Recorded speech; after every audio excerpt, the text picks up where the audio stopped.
नमस्ते विद्यार्थियों। ध्वनि विज्ञान के अंतर्गत आज हम अंतिम ध्वनि नियम के बारे में आपसे बातचीत करेंगे। इससे पूर्व के वीडियो में हमने ग्रिम नियम, ग्रासमैन नियम, वर्नर नियम और आज ध्वनि नियमों के अंतर्गत जो सबसे अंतिम नियम है उसका नाम है तालव्य नियम। तो विद्यार्थियों, आज तालव्य नियम को आपको समझाएंगे। तालव्य नियम से पूर्व ग्रिम, ग्रासमैन, वर्नर नियमों को हमने आपको समझाया और यह बताया कि प्रत्येक ध्वनि नियम अपने आप में किसी नई ध्वनियों के बारे में, भारोपीय भाषा की ध्वनियों के बारे में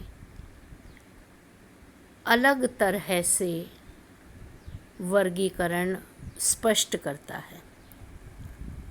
तो इस तालव्य नियम के बारे में कहा जाता है विद्यार्थियों कि इस ध्वनि नियम में स्वतंत्र रूप से कार्य करने वाले विद्वानों में कॉल्टिज, विल्हेन, थॉमसन, श्मिट, टैंगर, एशाम तथा सोस्यूर की एक लंबी सूची है और इन सभी विद्वानों में से वी थॉमसन का नाम मुख्य रूप से इस नियम के साथ जोड़ा जाता है।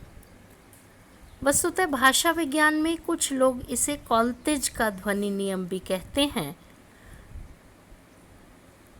और यह कहा जाता है कि 1857 ईस्वी में बी थॉमसन ने ही सर्वप्रथम इसका उल्लेख किया था। इस नियम के अनुसार मूल भारोपीय भाषाओं में 3 प्रकार की क ध्वनियाँ उपलब्ध थी: कंठ्य, तालव्य, क ख ग घ, शुद्ध कंठ्य क ख ग घ तथा कंठ्योष्ठ्य क्व ख्व ग्व घ्व इत्यादि। इनमें से शुद्ध कंठ्य तथा कंठ्योष्ठ्य ध्वनियाँ भारत ईरानी शाखा में कहीं क वर्ग के रूप में स्थिर रहीं तो कहीं च वर्ग के रूप में बदल गई। परिवर्तन का कारण यह बताया गया है कि मूल भारोपीय भाषा की कंठ्योष्ठ्य क्व ख्व ग्व ध्वनियों के पश्चात यदि ई या ए स्वर आए तो भारत ईरानी शाखा में ध्वनियाँ च या ज में परिवर्तित हो जाती है और उसके पश्चात स्वर न आए तो क वर्ग में ही बनी रहती है। जो कंठ्य ध्वनियाँ है वह तालव्य में परिवर्तित हो जाती है, इसीलिए इस नियम का नाम तालव्य नियम रखा गया है। विद्यार्थियों, आपके इस वीडियो में हमने तालिका दी है। कंठ्य अथवा कंठ्योष्ठ्य ध्वनियों के ई या ए स्वर के आने पर च वर्ग में परिवर्तन हो जाता है। तो देखिए, मूल भारोपीय शब्द एक तरफ हैं और भारत ईरानी शब्द एक तरफ हैं। क्विक वे पंच संस्कृत, किद भारत ईरानी में हो गया चिद, औगेस भारत ईरानी में आकर के हो गया ओल्स। ई या ए स्वर ध्वनियों के अतिरिक्त किसी अन्य ध्वनि स्वर ध्वनि के आने पर च वर्ग में परिवर्तन नहीं होता। मूल भारोपीय शब्द और भारत ईरानी शब्द।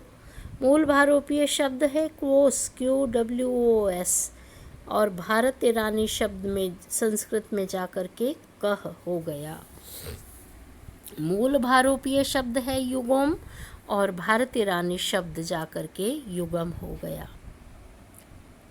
विद्यार्थियों, वस्तुतः कंठ ध्वनियों के तालव्य में बदल जाने के कारण ही इस नियम को तालव्य नियम कहा गया है और इस नियम की खोज के पहले भाषा वैज्ञानिकों का विचार था कि मूल भारोपीय भाषा में मात्र 3 ही मूल स्वर अ, ई, उ थे।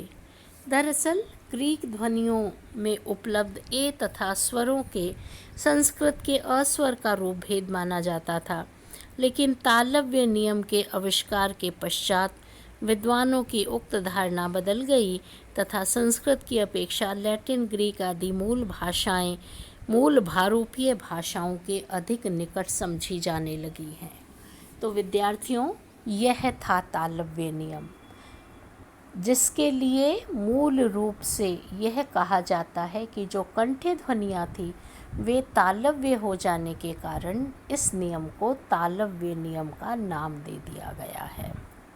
तो विद्यार्थियों, हमने ध्वनि नियमों के अंतर्गत पढ़ा। सबसे पहले ग्रिम का नियम पढ़ा, फिर हमने ग्रासमैन का नियम पढ़ा, फिर हमने वर्नर का नियम पढ़ा और आज हमने तालव्य नियम आपको समझाया। तो विद्यार्थियों, ये हमारे सारे ध्वनि नियम थे जो परीक्षा की दृष्टि से महत्वपूर्ण टॉपिक है और इन ध्वनि नियमों के अंतर्गत ग्रिम का जो नियम है वह महत्वपूर्ण माना जाता है। तो ये इन 4 नियमों के अंतर्गत 4 ध्वनि नियमों को हमने आपको समझाया और यह बताया कि ध्वनियों के बदल जाने पर कुछ मूल वर्णों के परिवर्तित हो जाने पर ये भाषा वैज्ञानिकों ने नियम बनाए थे और इन्हें ही ध्वनि नियम कहा गया। तो विद्यार्थियों, ये हमारा टॉपिक पूरा हुआ। धन्यवाद।